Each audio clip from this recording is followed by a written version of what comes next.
அஸ்ஸலாமு அலைக்கும் வரஹ்மத்துல்லாஹி வபரகாத்துஹு. தினமும் ஒரு ஹதீஸ். நீர் தொடர்ந்து நோன்பு நோற்பவராகவும் இரவெல்லாம் தொழுது கொண்டே இருப்பவராகவும் உம்மை பற்றி எனக்கு செய்தி கிடைத்தது.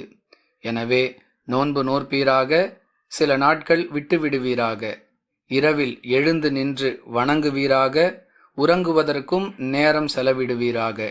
ஏனெனில் உம்முடைய கண்களுக்கு நீர் செய்ய வேண்டிய கடமைகள் இருக்கின்றன, உம்முடைய குடும்பத்தாருக்கு நீர் செய்ய வேண்டிய கடமைகள் இருக்கின்றன என்று அல்லாஹுவின் தூதர் ஸல்லல்லாஹு அலைஹி வஸல்லம் அவர்கள் கூறிய பொழுது, யா ரசூலல்லாஹ், அவ்வாறு தொடர்ந்து செய்வதற்கு நான் சக்தி பெற்றிருக்கிறேன் என்று கூறினேன். இதை கேட்ட ரசூலுல்லாஹி ஸல்லல்லாஹு அலைஹி வஸல்லம், அவ்வாறு அதிகப்படியாக நீர் நோன்பு நோற்க விரும்பினால் நபி தாவூத் அலைஹிஸ்ஸலாத்து வஸலாம் அவர்களுடைய நோன்பை நோற்பீராக என்று கூறினார்கள்.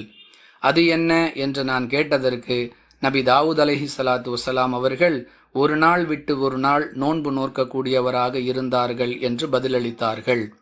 அறிவிப்பவர் அப்துல்லாஹ் இப்னு அம்ர் ரலியல்லாஹு அன்ஹு.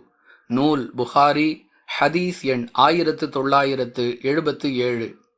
அன்பிற்குரிய அல்லாஹுவின் நல்லடியார்களே, வணக்க வழிபாடுகள் என்ற பெயரால் நம்மை நாமே வருத்தி கொள்வதை ஒருபோதும் இஸ்லாம் ஏற்றுக்கொள்ளவில்லை. ஒருவருக்கு வணக்க வழிபாட்டில் அதிக ஆர்வம் இருக்கிறது, அதற்கு ஏற்ற உடல்நிலையும் அவருக்கு இருக்கிறது என்று சொன்னால் அதற்கு தக்கவாறு அவர் நடந்து கொள்வதற்கான வழிமுறை இஸ்லாத்தில் வழங்கப்பட்டிருக்கிறது.